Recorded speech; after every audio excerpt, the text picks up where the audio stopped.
Child labor is work where children cannot benefit from compulsory education as set in their country, or it is work where their health, safety and morals are deprived. So practically speaking, if a child works many hours instead of going to school, that would be considered child labor. Another form of child labor is hazardous work.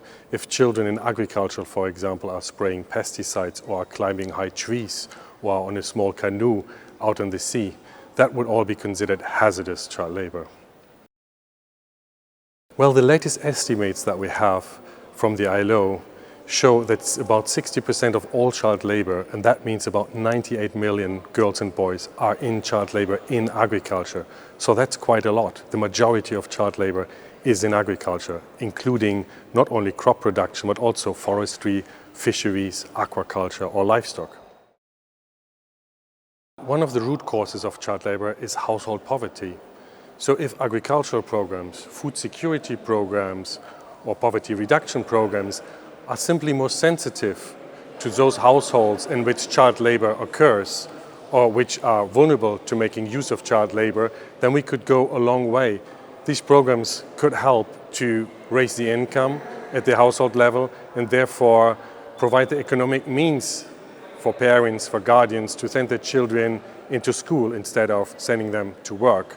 But there are many other ways that agricultural policies and programs can make a difference by promoting safe agricultural practices, for example, to prevent hazardous child labor, but also approaches like labor-saving technologies that can help to reduce the demand for child labor.